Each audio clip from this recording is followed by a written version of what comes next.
Anda menyaksikan Kompas Bisnis, masih bersama saya Breman Atenaya, Saudara. Satgas Penanganan Cesium 137 memperketat pengendalian kawasan industri modern Cikande, Kabupaten Serang, Banten, dengan status kejadian khusus cemaran radiasi.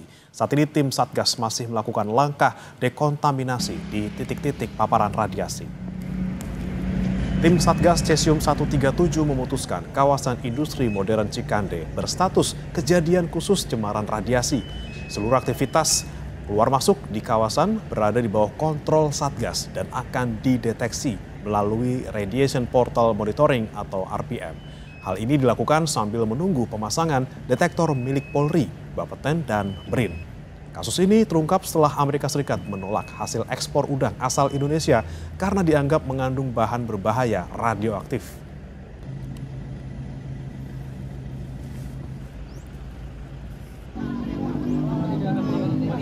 Menteri Lingkungan Hidup Hanif Faisal Nurrofiq menyatakan material yang terindikasi terpapar tidak diizinkan keluar sebelum melalui dekontaminasi. Bila alat indikator mendeteksi cemaran cesium 137, maka akan dilakukan grounding dan dekontaminasi sebelum keluar kawasan. Saat ini Satgas telah menetapkan 10 titik pancaran radiasi dengan intensitas berbeda. 2 lokasi sudah didekontaminasi, sementara 8 titik lainnya masih dalam tahap inventarisasi detail sebelum penanganan lanjutan.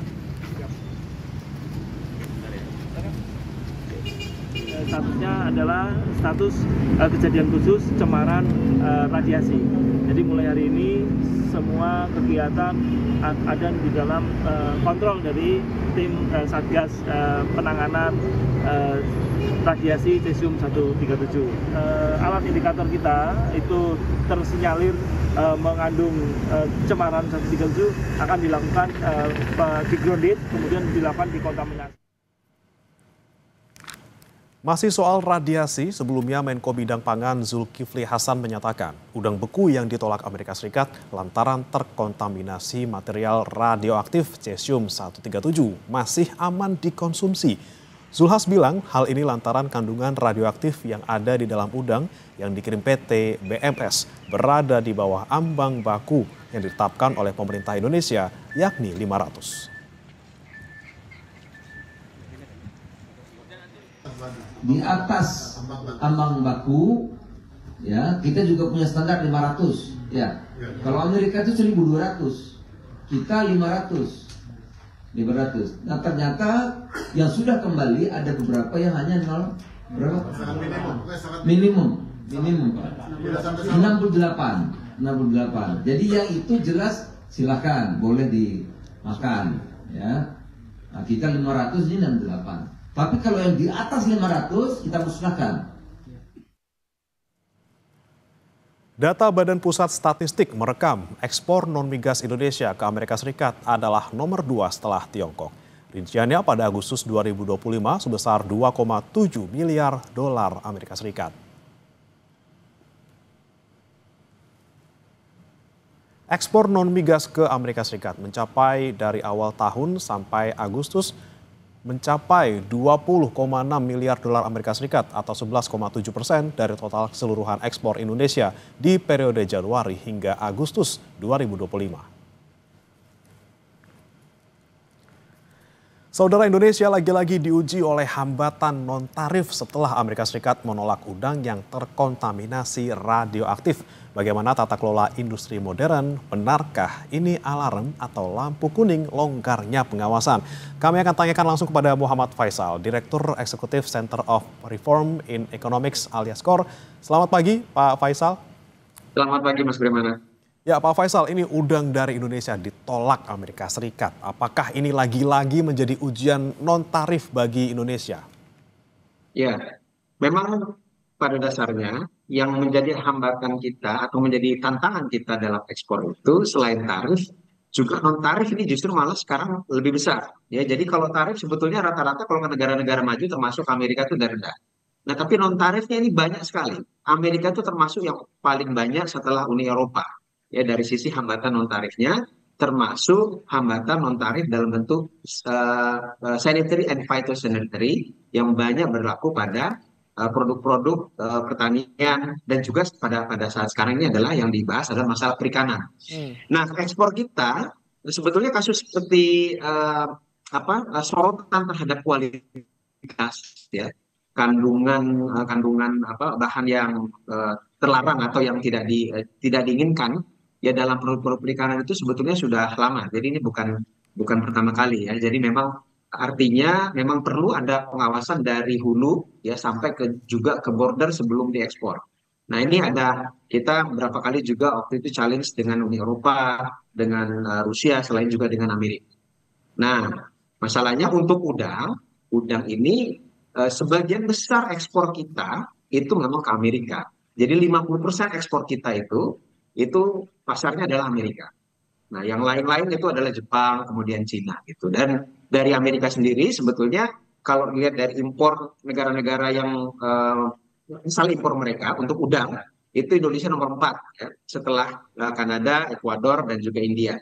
Nah, jadi artinya memang udang ini sangat penting perannya dalam ekspor perikanan kita. Nah, oleh karena ini salah satu produk yang sangat rentan dari sisi kontaminasi zat-zat yang terlarang ya, dan juga dari sisi bukan hanya itu ya, termasuk diantaranya kesegaran ya, tingkat kesegaran daripada produknya. Oleh karena itu makanya pengawasan untuk produk-produk seperti ini memang lebih ketat ya, untuk memastikan bahwa kualitasnya bagus, zat-zat yang terlarangnya itu tidak melebihi batas tadi ya, dan juga dari sisi kesegarannya tadi. Nah, jadi intinya memang satu pengawasan dari hulu ya, tempat mulai dari di mana dia ditangkap ya atau dibudidayakan sampai kepada kemudian diborong ketika inspeksi untuk sebelum diekspor. Nah, tapi satu lagi yang tidak kalah penting juga adalah diplomasi kita dalam menghadapi negara-negara maju ini, karena memang dalam beberapa kasus tidak murni sebetulnya. Ini artinya gini, maksudnya sangat-sangat bisa diperdebatkan sebetulnya ya tuduhan tersebut. Tadi disampaikan juga oleh Pak Zulhas itu bahwa sebetulnya sebagian besar daripada yang kita ekspor itu di bawah standar. Tapi kalau kemudian ada sedikit sebagian kecil misalnya ya yang menjadi sorotan karena mungkin lebih tinggi, nah ini tentu saja akan mempengaruhi kepercayaan terhadap yang sebagian besar yang sebetulnya sudah acceptable. Nah, diplomasi dari sisi perdagangan ini penting untuk memastikan bahwa kita bisa challenge, kita bisa mendispute ketika ada tuduhan kalau tuduhannya tidak benar. Nah, kalau tuduhannya benar ya kita tentu saja harus memperbaiki. Nah, tapi tidak jarang juga sebetulnya ada tuduhan-tuduhan yang sifatnya subjektif, dan itu banyak terjadi juga pada ekspor di produk-produk perikanan kita. Nah, dalam beberapa kasus ekspor kita ke Amerika itu seringkali juga diukurnya juga bukan lewat laboratorium dengan kandungan sekian, tapi juga dari misalnya subjektif dari penciuman, misalnya dari sisi penciuman untuk mengetes kesegaran. Nah, hal kayak gitu kan jadinya sangat debatable. Dan itu dibutuhkan tentu saja diplomasi ya dalam konteks itu. Ya. Selain berkaca, apa kemudian kualitas yang kita tawarkan, tapi juga bisa diplomasi. Oh, nggak terlalu kayak gini kalau kita lihat kualitas kita gitu ya. Ada dua hal di sana, dari dalam dan juga keluar. Tapi kalau kita pertanyakan lagi, Pak Faisal, kalau soal hambatan non tarif ini Indonesia seperti kok sering banget kalah gitu ya di makanan soal kualitas. Kemudian kalau di komoditas ini soal lingkungan. Ini sebenarnya pengawasan pemerintah seperti apa dan kenapa kemudian ini kerap terjadi, Pak? Nah, justru itu makanya dari sisi pengawasan kualitas produk-produk ekspor terutama yang sangat-sangat rentan ini, karena sekarang trennya kalau kita mau masuk ke negara-negara maju, apalagi dengan kebijakan Trump sekarang, nah ini tentu saja hambatan akan mereka naikkan, bukan hanya tarif kita resiprokalnya saja 19%. Tapi jangan lupa non tarif itu juga dimainkan oleh negara-negara maju, dalam konteks ini Amerika, tapi juga di negara-negara yang lain, terutama Uni Eropa itu paling banyak itu non tarifnya. Dalam proses seperti ini makanya pengawasan kualitas ya untuk mengalahkan hambatan yang non tarif tadi itu menjadi sangat penting. Penguatan dari sisi kualitas ini tentu saja ada institusi-institusi yang terlibat ya, termasuk lembaga-lembaga survei ya yang mensurvei atau mengecek kualitas standar daripada barang-barang ekspor kita, baik itu produk-produk perikanan maupun produk-produk manufaktur misalnya begitu. Ini menjadi sangat penting karena NTM-nya banyak sekali. Kalau kita hanya fokus kepada tarif, ya, pada tarif dengan Amerika juga tarif, dengan Uni Eropa, jangan lupa kita bukan hanya masalahnya sekarang bukan hanya dengan deals dengan tarif reciprocal Trump, tapi kita juga ada beberapa kerangka kerjasama yang lain dan yang sekarang di depan mata juga adalah Indonesia, EU, SEPA. Ya, jadi kita tahu kalau kita ingin mendorong juga ekspor kita ke Uni Eropa, masalahnya bukan hanya di tarif, non tarif jauh lebih banyak. Nah, pertanyaannya bagaimana kemudian dari kesepakatan deal kita, misalnya dalam EU-SEPA tadi dengan Uni Eropa, hal ini diadres, ya. Nah, tentu saja akan lebih susah kalau kita mengharapkan mereka menurunkan standarnya, karena standarnya memang tinggi sekali, ya. Nah, salah satu jalan yang harus dilakukan adalah kita bernego untuk misalnya kerjasama dalam hal asistensi atau investasi, ya, yang membantu para eksportir kita agar bisa mencapai standar yang mereka miliki. Nah, itu ada bagian daripada deal, itu pada saat nego gitu.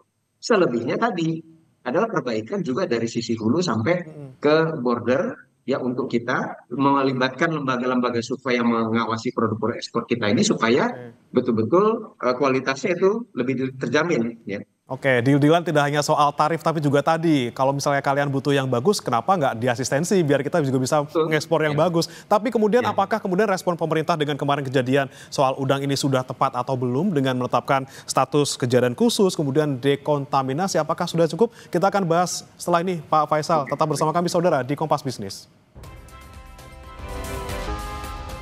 Masih bersama kami di Kompas Bisnis, saudara, dan masih bergabung bersama kami juga Direktur Eksekutif KOR Muhammad Faisal. Pak Faisal, kita lanjutkan kembali tadi soal respons pemerintah untuk kasus ini, udang yang tercemar radioaktif. Ini kalau misalnya kita lihat di dalam negeri sudah ada tuh soal penetapan kejadian khusus, kemudian ada dekontaminasi juga. Tapi kalau untuk respons ke pasar internasional, apakah sudah tepat atau seperti apa Anda menilainya? Satu aspek yang penting, ya, pertama menurut saya adalah dari sisi kecepatan, ya. Jadi kecepatan dalam respons dan keseriusan. Kecepatan ini menunjukkan keseriusan daripada Indonesia untuk mengadres masalah atau isu yang di-raise oleh negara importir. Nah, jadi artinya memang harus segera di-tracking oleh pemerintah value chain-nya dari hulu sampai kemudian ke border, mulai dari produsennya sampai rantai distribusinya sampai kemudian ke pelabuhan, ya. Nah, itu dan kemudian disampaikan kepada negara yang mengimpornya bahwa kondisinya seperti ini. Kalau memang sebetulnya di bawah standar, ya kita bisa berdebat atau bisa kita sampaikan bahwa ini sebetulnya di bawah standar kandungannya yang acceptable. Jadi artinya masih bisa diterima. Nah, tapi kalau kemudian memang ada kasus beberapa kontainer, misalnya tidak semua kontainer, ya, ada beberapa kasus yang di atas ambang batas. Nah, ini kan berarti harus segera direspon untuk kemudian diperbaiki itu dari produsennya, distribusinya sampai ke pelabuhan. Ini kira-kira permasalahannya di mana gitu. Tapi kemungkinan biasanya lebih besar di produsennya. Nah, hal seperti ini dari sisi kecepatan itu sangat penting untuk kemudian merespons apa yang diraih oleh negara importir. Dan yang kedua tentu saja adalah transparansi, ya, dan kesatuan keseragaman dari sisi prosedur ini yang seringkali juga dibutuhkan. Kalau kita ingat yang di-raise oleh pemerintahan Trump dalam deal kita dengan USTR kemarin pada tarif resiprokal itu, yang mereka sorot dalam NTM kita itu adalah satu, transparansi dari prosedur, yang kedua dari sisi biaya, ya, dari sisi biaya. Nah, ini jadi kesatuan keseragaman ini harus penting, jangan beda-beda, ya, satu dengan yang lain. Nah, oleh karena itu makanya dalam hal pengawasan juga perlu menggunakan pihak-pihak yang lebih bisa dikontrol oleh pemerintah dari sisi kualitasnya. Contoh misalnya kalau dari lembaga pengetesan daripada produk kan ada lembaga-lembaga survei. Nah, ini lembaga-lembaga BUMN misalnya itu lebih mudah untuk dikontrol oleh pemerintah untuk memastikan tadi keseragaman dari sisi prosedur dan juga biaya. Di samping tadi, ya, yang saya sampaikan di awal itu masalah kecepatan dari respons kita. Oke, respons yang cepat diperlukan gitu ya, dan juga perbaikan tentunya dengan pengawasan seperti itu. Kemudian Pak Faisal, terkait dengan sekarang yang radioaktif sudah mencemari makanan, ada cengkeh di sana, ada udang di sana, lingkungan juga tidak luput dari pencemaran radioaktif. Kemudian bagaimana nih dengan tata kelola industri modern kita? Apakah sudah mulai lampu kuning nih karena negara lain selain Amerika Serikat juga udah mulai menyoroti soal kualitas udang kita? Ya, saya pikir industri kita, terutama industri yang berorientasi ekspor, harus memang segera melakukan percepatan melihat kondisi daripada global yang sudah lebih ketat ya bukan hanya pengawasan tapi standarnya, dan juga lebih kritis terhadap produk-produk bukan hanya dari sisi tingkat kesegaran tapi juga kandungan bahan pencemar, termasuk juga misalnya dalam hal kesehatan lingkungan. Dan ini banyak hal sebetulnya aspek yang disorot biasanya, termasuk misalnya traceability atau ketelusuran pada barang yang diekspor itu sampai ke hulunya. Nah, ini artinya membutuhkan adaptasi daripada industri, terutama yang berorientasi ekspor ya, untuk mengikuti standar ini ya, secara lebih cepat gitu, karena kebutuhannya di luar waktu meningkat, dan daya saing kita dalam kasus ini bukan hanya lagi dari sisi harga tentu saja, tapi dari sisi sejauh mana produk kita bisa memenuhi standar yang diinginkan oleh negara-negara importir yang banyak diantaranya adalah negara-negara maju seperti Amerika dan Eropa. Oke, baik. Jadi memang lagi-lagi sekali lagi Pak Faisal, kita harus soroti kasus ini bersama-sama gitu ya. Respons pemerintah harus cepat. Lagi-lagi pengawasan dari hulu sampai ke perbatasan juga harus kita perketat supaya lagi-lagi jangan sampai implikasinya ke dalam negeri dan juga bagaimana ekspor komoditas kita ke luar negeri. Terima kasih Pak Muhammad Faisal, Direktur Eksekutif KOR, sudah bergabung bersama kami di Kompas Bisnis. Selamat pagi. Selamat pagi.